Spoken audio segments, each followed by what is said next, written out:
Dan Anderson. If you can explain just a little bit about what you do first. And Sure. I'm actually a third generation missionary. I was born in Colombia. My grandfather was a pioneer of the gospel there. He arrived in 1937. So this year will be 82 years of family history and missions. My father was born in Colombia, and then I was born in Colombia, and then my son was born in Colombia. So it's four generations now of the family being in Latin America. I'm very, very privileged and blessed to be part of such an amazing legacy of ministry. And now I serve in Guatemala and throughout Latin America. And that's been my role in the last 25 years as a missionary, now with my wife and my children who are now left home. Their daughter's married and my son is in college now. Right.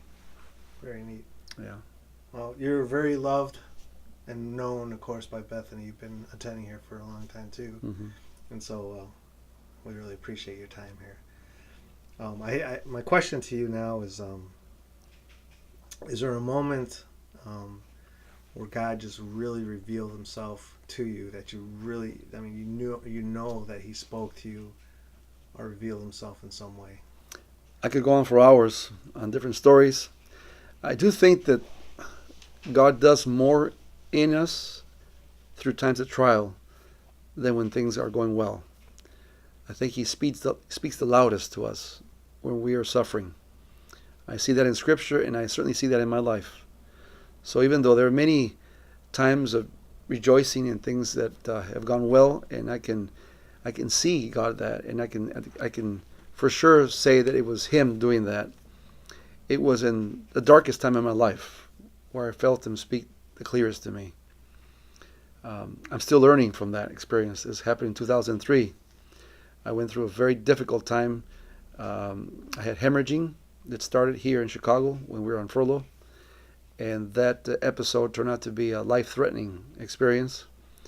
It's a long story, and I won't share it now, but 6 surgeries. Twice I died clinically. I said goodbye to my family 3 times. I wasn't supposed to make it.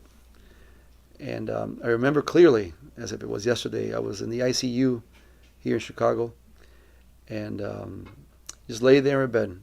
I couldn't do anything for myself. Just breathing was an amazing task. And in those moments, I remember almost audibly, of course it wasn't that way, but I almost sensed a word saying, "My commandments are not burdensome." It sounded biblical. I wasn't sure if I'd heard it in a message. It sounded like a verse, but I could not place it. And I was in such dire circumstance that I really couldn't say, well, it was in such and such a place. And the days went on, and I was in ICU for 18 days, and finally the Lord intervened, and it was a miracle. Literally, I came out of that as a miracle, and the Lord got me out of that ICU. I went back to Guatemala. Months later, I went to Colombia, my home, to have the surgery to reconnect my colon. And again, another very, very, very serious situation. A surgery that was a major surgery got complicated, and now I definitely was not going to make it. I remember the night before I was supposed to die, or the night I was supposed to die, rather. My mom came into the ICU and basically prayed for me. And she said, "Lord, if you're going to take my son, do it now. But if you're going to heal him now." And the Lord did that. He healed me right in that moment. But I mention that because once again in that moment, I almost heard, "My commandments are not burdensome." And I remember months before, and I was in the other situation in Chicago, the same thing, and I still came out of that, and the Lord healed me that night. I was healed 100%.